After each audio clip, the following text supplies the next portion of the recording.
Welcome back to Yes to Tesla, and today we're going to be talking about Tesla discontinuing the rear-wheel drive variant of the Cybertruck. Now, I'm gonna let you know the Cybertruck. The issue with the Cybertruck is this right here. So when they announced the truck, they said, "Hey, we got a truck. This is how it's gonna look like. It's gonna look like the future, as well as it's gonna look super polarizing, but it's only gonna be $40,000." It's gonna be a truck. It's gonna be almost bulletproof, and this will be something that is actually cool to drive because they haven't restructured the truck since forever, right? And truck enthusiasts were absolutely ecstatic. They're like, "Yeah, of course, they love it. Why not, right?" Who doesn't love something futuristic that actually looks futuristic, right?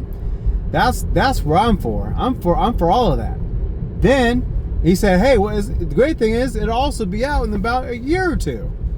Year or two blows by, a couple of years blow by, more years blow by, and here we are, finally getting the Cybertruck, right? Because there's over 1 million people who have put their deposit down on this Cybertruck. Over 1 million.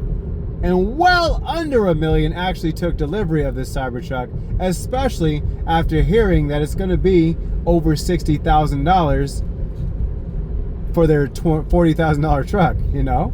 And even worse, that it's now a hyped, demand-driven item to where now a person was able to buy it for almost $200,000. Actually, it might have been over $200,000 just to get it before everybody else. And the reason why there were so many recalls and there were so many issues with launch of the Cybertruck is because all of those people who had their reservation and never took delivery, they all have the same thing in common though. They're beating down his door. You said. We want our Cybertruck now. Kicking and screaming and kicking. They finally say, "You know what? Here's your Cybertruck." Something that was like probably about 85% done. That's what got delivered. That's why there were people that were having to replace their motors, having to replace batteries, having to replace the 12-volt battery. Oh, yeah, is it 12 or 16? I'm not sure. Having to replace the smaller battery for the accessories, having to replace a lot of different things, having to replace quarter panels, having all of these recalls back to back to back, as well as them having the issue with the accelerator getting stuck to the floor because the little panel they super glued onto it came slipping down and locked it into place. Now you have something that's nearly bulletproof and running at almost 100 miles an hour, and thank God this person that it happened to knew what to do by pressing the brake and just doing it that way instead of panic like most people would. Oh my gosh, panic and have it just blow through somebody and actually wipe them out. The fix to this is us just putting a screw there. We're gonna do a grommet straight through here, drill right through it, and just put it there. Something that should have been there since the beginning, but this is something they didn't see coming because they didn't have time to really test anything out. And it's because, why? Because they rushed it out. Please, I need it now, rah, rah, rah, rah. And then it finally came out, over $70,000, and that's your cyber. It's not even the Cyber Beast. That's just your Cybertruck. Then you got Cyber Beast coming in for another $15,000, almost $20,000 more. And guess what?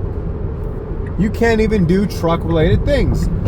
Channels like Whistling Diesel do a durability test on your truck, showing, yeah, sure, this is good, that's good, and it still runs for sure. Even after all the things that he's did to it, it still runs. So technically, it's still a usable truck.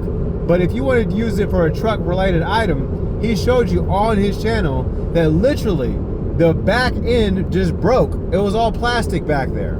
Instead of having a steel plate, which every tow capacity truck out there, SUV, whatever you're towing, has. They have this solid metal panel that goes underneath the vehicle And that's what the attachment is to the actual frame. So it doesn't just pop off. With this, there's no weld, there's no nothing. It's just a metal ball on top of plastic.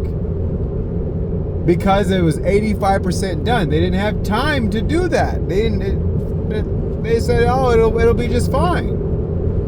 So now they're like, hey, over 500 miles. This is what you're going to get with your Cybertruck. Over 500 miles.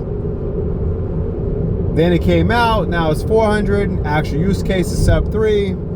And in some cases, people are getting less than 200. And if you're towing, especially if you're towing heavy, you're getting less than 100. So now your Cybertruck that you overspend on, that doesn't do the truck-related items at the price that it's at, you could have got yourself a GMC, a Dodge, a Chevy, a Ford, any other truck brand, and it would have been good.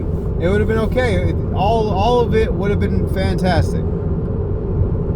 But that's what happens when you rush a company out. And I feel like the same thing's about to happen with their Optimus robot, because people are rushing that. People want it. I want it now. I want it now. I want one. People are like, hey, if you would own a robot, you'd own a slave. 100%. Sorry to say, I would. But I'm going to own a robot. I've never owned a slave. I'm just saying. That's just jokes, just in case you don't know my sense of humor. Anyways, but I would definitely own a robot. I would return one of these cars for a robot 100%. 100%. If it were able to make me money. Now, if I'm just getting Grok walking around as a robot that really can't do anything, like I tell Grok to, hey, I need you to make me some money and give me some outdated ways to make money. I'm like, man, I mean like, you do what you just said, but make me money. That's what I need from the Optimus robot if I get the robot. I want the robot to sit, I would say, hey, how do you make money?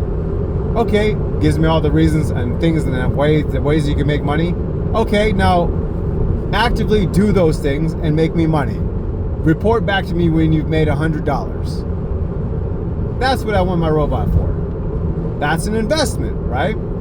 That's why when you buy a Cybertruck now, especially because they took that lower variant away, because no one wants a Cybertruck without the tonneau cover, without, like, there's so many withouts, like, you know what I mean?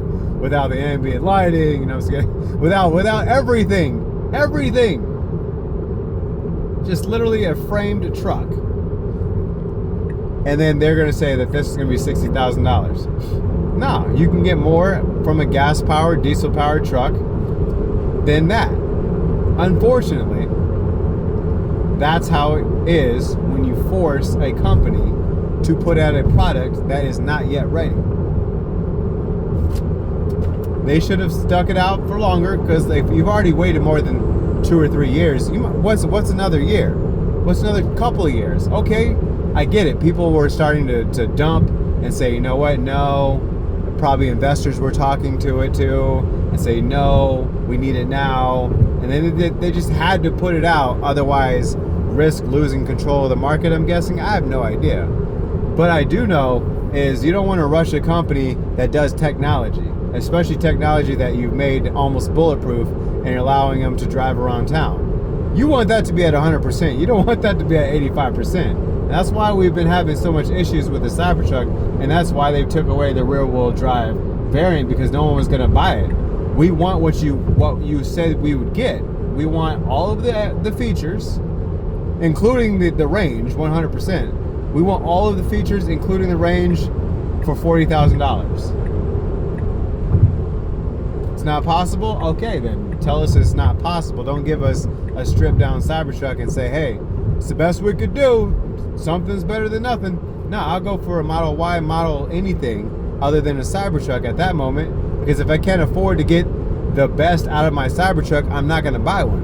And that's how everybody is feeling, especially when they tell you the price of what you could have had for that price, especially when they say it was $40,000, which will never happen. But that's neither here nor there. Now that's the reason why they're taking away the rear wheel drive Tesla Cybertruck. But if you are in the market to buy your own Cybertruck, if it's used, new, or any other Tesla model, please use our link down below. It really helps at the channel. It helps you out with your purchase. Thank you and have a good day. Man, this light all on my face. Okay, have a good day.